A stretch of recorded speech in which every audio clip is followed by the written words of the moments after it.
नमस्कार बंधुगण आपण मानक मो चैनल को पुन थे स्वागत। मिथुन राशि पाई बहुत गुरुत्वपूर्ण अच्छी आज वीडियो रे आमे माने जानिबा मिथुन राशि पाई एई अगस्त 2024 किपरि रहिबो। मिथुन राशि मासिक राशिफल उपर आलोचना करबा।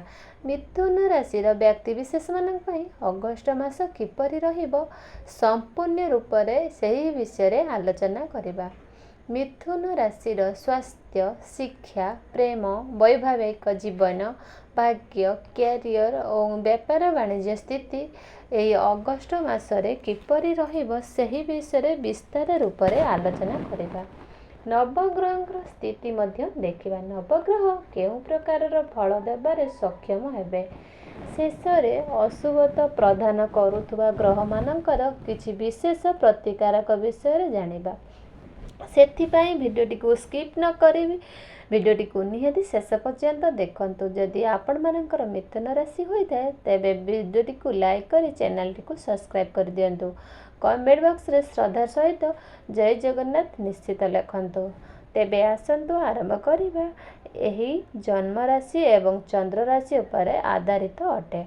अगस्त मास आरंभ रे मिथुन राशि रे नवग्रहंकर स्थिति किपरि रहिबो सही विषय सर्वप्रथम जानिबा। बंधु माने राशि चक्र तृतीय राशि होउछि मिथुन राशि। मिथुन राशि राशिपति होउछंती बुध। बुध आपणकर तृतीय भाव रे विराजमान अछंती। बुधंकर स्थिति मध्य शुक्रंक मध्य विराजमान अछंती। आपणकर द्वितीय भागरे सूर्य विराजमान अछंती। चतुर्थ भागरे केतु विराजमान अछंती।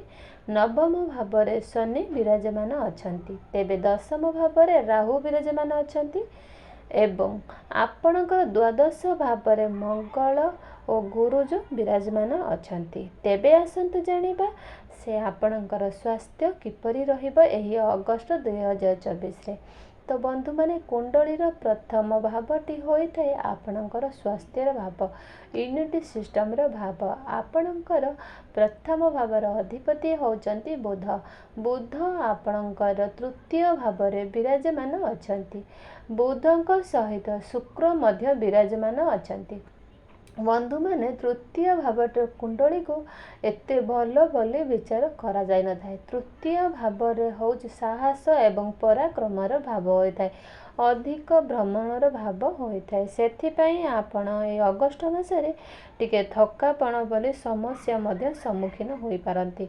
अधिक यात्रा मध्य करिबा फल रे भ्रमण करिबा फल रे अधिक परिश्रम करिबा फल रे आपण को थकापण बोली समस्या बहुत भोगिबा को पड़िथाय।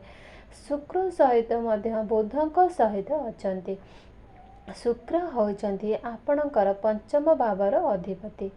पंचम भाव होइछि आपणक पेटर भाव, पाकस्थलीर भाव। तो एही मासरे आपणकर पेट जनित किछि समस्या देखा देई पारे।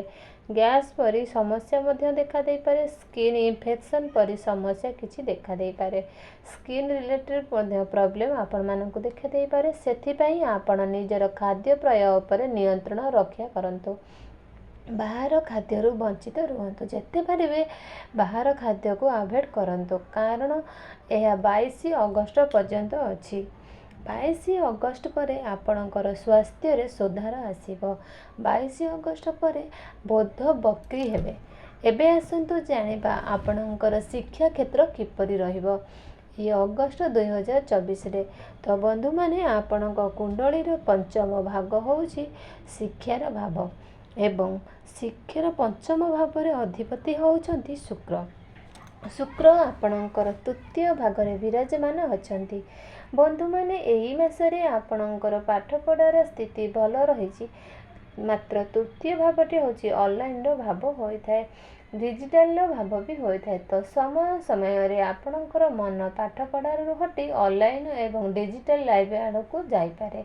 आपण मोबाइल लैपटॉप रे अधिक गेम एवं खेली पारंती। आपणकर मन विचलित होई पारे। पाठ पढ़ारे आपणकर मन न लागि पारे। मोबाइल आड़ को आपणकर मन अधिक आकर्षित होई पारे। ତ ସେଥିପାଇଁ ଆପଣ ନିଜ ମନ ଉପରେ ଆପଣଙ୍କର ନିୟନ୍ତ୍ରଣ ରଖିବା ପାଇଁ ଚେଷ୍ଟା କରନ୍ତୁ। ମନକୁ ନିଜର ଆୟତ୍ତରେ ରଖି ପାଠପଢ଼ାରେ ଅଧିକ ସମୟ ଦେବା ପାଇଁ ଚେଷ୍ଟା କରନ୍ତୁ। 25 ଅଗଷ୍ଟ ପରେ ବୁଧ ଏବଂ ଶୁକ୍ର ଆପଣଙ୍କର କେନ୍ଦ୍ରକୁ ଆସିଯିବେ। ତ 25 ଅଗଷ୍ଟ ପରେ ଆପଣଙ୍କର ପାଠପଢ଼ା ବହୁତ ଭଲ ରହିବ। ଯଦି ଆପଣଙ୍କର ଏକ୍ଜାମ୍ ଅଛି ତ 25 ଅଗଷ୍ଟ ପରେ ସମୟ ଆପଣଙ୍କ ପାଇଁ ବହୁତ ଭଲ ରହିବ। ତେବେ ଆପଣଙ୍କର କୌଣସି ନୂତନ ଆଡ଼ମିସନ୍ କରିବାକୁ ଚାହୁଁଛନ୍ତି, ଫର୍ମ ଫିଲ୍ଅପ୍ କରିବାକୁ ଚାହୁଁଛନ୍ତି, ତେବେ ଉଚ୍ଚ ଶିକ୍ଷା କରିବାକୁ ବି ଚାହୁଁଛନ୍ତି, ନିଶ୍ଚିତ ଭାବେ 25 ଅଗଷ୍ଟ ପରେ ସମୟ ଆପଣଙ୍କ ପାଇଁ ବହୁତ ଭଲ ରହିବ। ତ ମୋଟାମୋଟି ଭାବରେ ଦେଖିବାକୁ ଗଲେ ଆପଣଙ୍କର ଏହି ମାସରେ ବହୁତ ଶିକ୍ଷା କ୍ଷେତ୍ରରେ 70% ଭଲ ରହିବ। ଏବେ ଜାଣିବା ଆପଣଙ୍କର ପ୍ରେମ ଜୀବନ କିପରି ରହିବ ଏହି ଅଗଷ୍ଟ 2024ରେ। ତ ବନ୍ଧୁମାନେ, ଆପଣଙ୍କର ପଞ୍ଚମ ଭାବଟି ହେଉଛି ଶିକ୍ଷାର ଭାବ ହେବା ସହିତ ଏବଂ ଆପଣଙ୍କର ପଞ୍ଚମ ଭାବର ହେଉଛନ୍ତି ଶୁକ୍ର। ଶୁକ୍ର ଆପଣଙ୍କର ତୃତୀୟ ଭାଗରେ ବୁଧଙ୍କ ସହିତ ବିରାଜମାନ ଅଛନ୍ତି।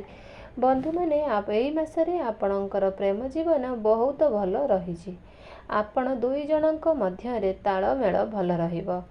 ଭଲ ପାଇବା ମଧ୍ୟ ବଢ଼ିବ। ଆପଣଙ୍କର ଭ୍ରମଣର ଯୋଗ ମଧ୍ୟ ରହିଛି। ଆପଣ ଦୁଇ ଜଣ ଏକାଠି ହୋଇ କୌଣସି ସ୍ଥାନକୁ ବୁଲିବାକୁ ଯାଇପାରନ୍ତି। ଆପଣଙ୍କ ମଧ୍ୟରେ ବଣ୍ଡିଂ ଭଲ ରହିବ। ଅଣ୍ଡରଷ୍ଟାଣ୍ଡିଂ ମଧ୍ୟ ଭଲ ରହିବ। ପୂର୍ବରୁ ଆପଣଙ୍କର ମତାମତ କୌଣସି ସମସ୍ୟା ଚାଲିଥିଲା, ସେସବୁ ସମସ୍ୟା ମଧ୍ୟ ସମାଧାନ ହୋଇଯିବ। ଏବେ ଜାଣିବା ଆପଣଙ୍କର ବୈବାହିକ ଜୀବନ କିପରି, ଦାମ୍ପତ୍ୟ ଜୀବନ କିପରି ରହିବ ଏହି ଅଗଷ୍ଟ 2024ରେ।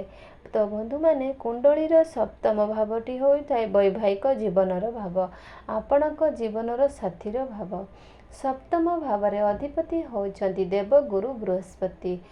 ଗୁରୁ ଆପଣଙ୍କର ଦ୍ୱାଦଶ ଭାବରେ ମଙ୍ଗଳଙ୍କ ସହିତ ବିରାଜମାନ ଅଛନ୍ତି। ତ ବନ୍ଧୁମାନେ, ଏହି ମାସରେ ଆପଣଙ୍କର ବୈବାହିକ ଜୀବନ ବହୁତ ଭଲ ରହୁନାହିଁ। ଦ୍ୱାଦଶ ଭାବଟିକୁ କୁଣ୍ଡଳୀରେ ଭଲ ବୋଲି ବିଚାର କରାଯାଇନଥାଏ। ଦ୍ୱାଦଶ ଭାବ ହେଉଛି ଲସ୍ର ଭାବ, ହସ୍ପିଟାଲର ଭାବ ହୋଇଥାଏ। ଏହି ମାସରେ ଆପଣଙ୍କର ବୈବାହିକ ଜୀବନରେ ମନାନ୍ତର, ମତଭେଦ ଦେଖାଦେଇପାରେ। ସମୟରେ ଆପଣଙ୍କ ମଧ୍ୟରେ କଳି ଝଗଡ଼ା ମଧ୍ୟ ହୋଇପାରେ। ଆପଣଙ୍କର ଲାଇଫ୍ ପାର୍ଟନରଙ୍କର ସ୍ୱାସ୍ଥ୍ୟରେ କିଛି ସମସ୍ୟା ଦେଖାଦେଇପାରେ।